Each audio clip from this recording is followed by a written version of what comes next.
Dr. David Crozy from Compass Chiropractic here to share with you the benefit of seeing a chiropractor who's been messed up.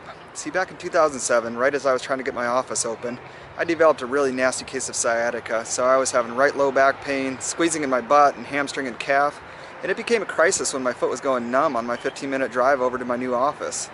And as I started to go to providers, I found out really quickly it's hard to get a doctor to take your problem seriously. The big issue is that doctors at that first visit, they ask you to rate your pain 0 to 10, and 10's put me out of my misery. And if you have a lower number, the doctor's less likely to do a thorough exam, to do imaging, and ultimately to recommend the care that's going to get you fixed up completely, because they think either you're not going to want to pay for it or your insurance isn't going to want to pay for it. And so you might say, well, why not just put a higher number? Well, that doesn't really work either, because the doctor's watching how you're moving and your demeanor. And if you put that high number, then they end up thinking you're an exaggerator, or maybe you have some psychological issues. And so what I really realized as I was dealing with my pain is that there's this scale that we should be asking, but we don't. And I call it the how ticked off are you at your problem scale.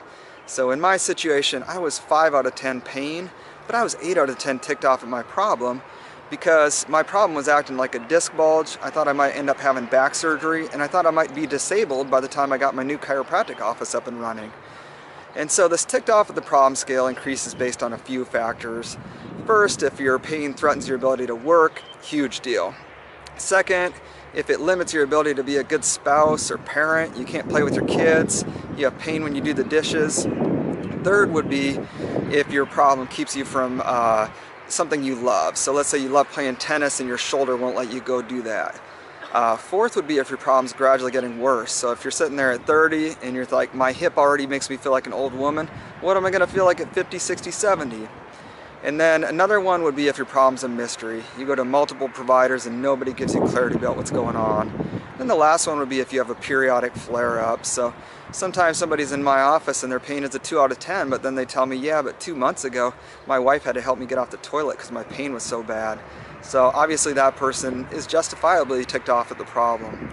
So knowing what we know, if somebody, we say if somebody's ticked off at their problem enough to show up in our office, our responsibility is to treat their problem like a crisis. And that means that we're going to start with a very thorough exam, imaging if it's needed to figure out exactly what's going on. Then we're going to sit down with you and tell you this is what's going on, this is what's causing your pain, and make sure it's not a mystery for you anymore.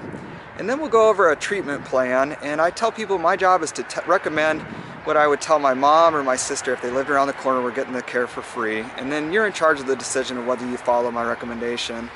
But in general, the recommendation is going to include chiropractic, either the gentle or the hands-on styles. Our priority is keeping our care within your comfort level. And then it'll also include a stretching and exercise program, because ultimately I got my results. I was doing chiropractic care, but I wasn't really fixing all the way. But when I hit that crisis point, I sat down and made an 8-minute routine of stretches and exercises, and I said, I'm going to do these twice a day no matter what. When I did that, I got great results. And we make a similar style plan for every patient. It's 8 minutes long or so, but then it's your job to do that twice a day no matter what.